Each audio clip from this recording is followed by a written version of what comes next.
Hello my wonderful friends, welcome back to my channel. My name is Kelly and today I am bringing you a tag video. I created a couple of other author tag videos in the past and they are all classic children's authors. The first one was an Ellen Montgomery tag, the next one was a Frances Hodgson Burnett tag, and today I am coming to you with a Louisa May Alcott tag. So I'm going to get right into it. The prompts will be related to her book, answering questions with other books that aren't Louisa books. So let's get started. The first prompt, and I might be looking down a little bit at my notes, in Little Women, you have an example of sisters with different personalities and dreams. Name another book with sisters who are close but yet have very unique personalities. And I'm going to go with The Penderwicks, which is a series about sisters by Jean Birdsall. And you have four sisters just like you do in Little Women. They get into some trouble together. They have just like the bookish sister, you have the authoress that's very dramatic, you have like the smart sciencey sister, you have the little cute sister, and they have a dog. The mother has passed away and the dad is like, what do I do with these girls? And in the first book, they make a really good friend who has not had a chance to make many friends. It's a really fun book and so far series. We're currently listening to the third book as a family. Number 2, 8 Cousins. It also is alternately in the past been published as The Anthill. We have Rose in this story. She's an orphan whose uncle has stepped in to be a really strong father figure to her, and she has a whole bunch of cousins around. If you can't figure it out by the title, 8 Cousins. So we have the question now, can you think of another book where someone steps in to be a good father figure? And the first book I thought of for this was Silas Marner by George Eliot. Silas has been just wronged in his past, and he is having just a horrifically rough and hard time. So we have him very suddenly becoming the guardian of a little girl, and he completely in every way becomes this little girl's father. It's a beautiful story. I highly recommend it. Number 3, Under the Lilacs. This is a story about a boy who finds out that his father has passed away, and he's come from performing the circus. He has a little dog that's his friend, and he ends up falling into this beautiful found family story. So I would like to know what your favorite, or one of your favorites, there's so many good ones, found family story is. And this one I had to answer The Secret Garden by Frances Hodgson Burnett. That one, of course, is about Mary Lennox, who has left a very self-centered life all her life, but her parents have never really cared for her at all. They don't care about anything but themselves, really. And so she's led this lonely but self-indulged existence in India. The parents die of cholera. She ends up going to England. And there's the beautiful story of the secret garden. She ends up finding family there through friends that aren't necessarily related to her, but also servants in the house and her actual family.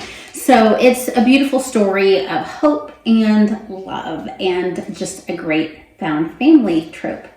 So The Inheritance is a novel where Louisa has a young girl who, as the title says, finds out that she has an inheritance, but she wrote it when she was very young. She was like a teenager when she wrote this book. Can you think of a book that either the author wrote when they were very young, and or, if you can't think of anyone that wrote when they were very young, a debut novel? And for this, I'm going to answer The Outsiders by S.E. Hinton. This is a story of kids that are kind of born into gang life. They're in hard circumstances, lost their parents, have kind of the worst happen, wrong place, wrong time. They're targeted, they react. And it's a story really about love and family and overcoming your past, and can you get past the circumstances that you are in. And S.E. Hinton was actually a teenager when she wrote this, and I believe it also was her premiere novel. Such a good story. All right, next, A Long Fatal Love Chase. Now this is not one that was written for children by any means. This was a departure for Louisa, where she tried to experiment with a romantic thriller type situation. So tell me, and all of us watching, what is a favorite suspense book or a thriller if you are not really into thrillers? And for me, I'm going to choose a suspense by Agatha Christie.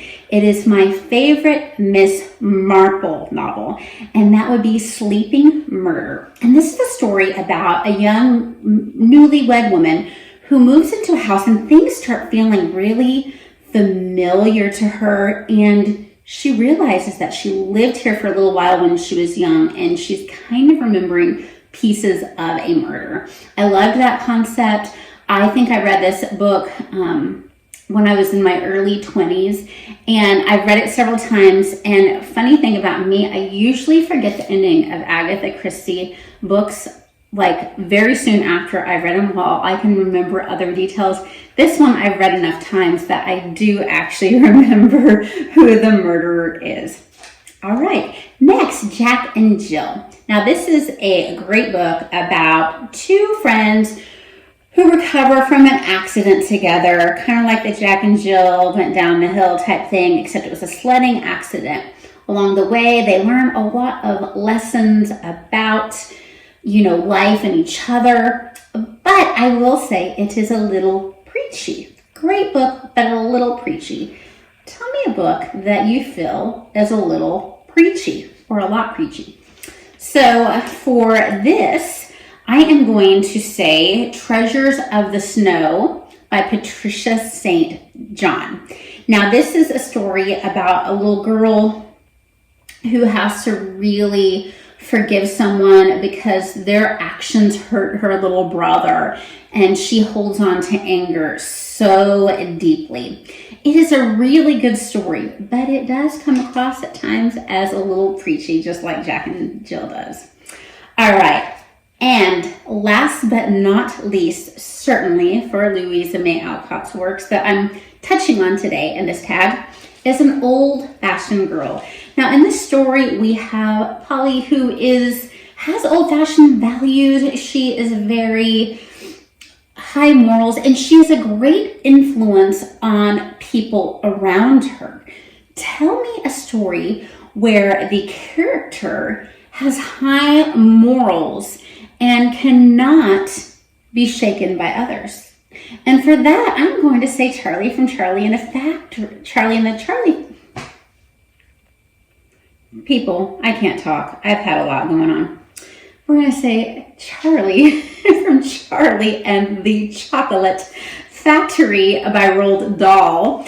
Charlie is not able to be influenced by what others are trying to get him to do, and I love it. It is the funniest story. When we listened to it in the car, my kids were dying laughing. So I highly recommend Charlie and the Chocolate Factory to those of all ages. So I'm going to tag a bunch of people.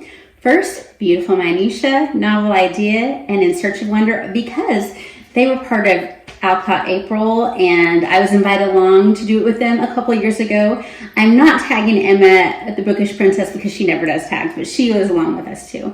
Then I'm going to tag Old American Spirit, Morgan's Endless Bookshelf, Sarah Collar, Tales and Treats with Tay, Sammy Reed's Finding Faith in Fiction, Jess Book Girl TV, A Book Nook, Miriam Elizabeth Reed's, Jane Reed's, Reading in Darkness, Book Buds, and Candlewick Library. If you don't want to do it, no worries. I hope that you guys are doing well and read a lot. Bye-bye.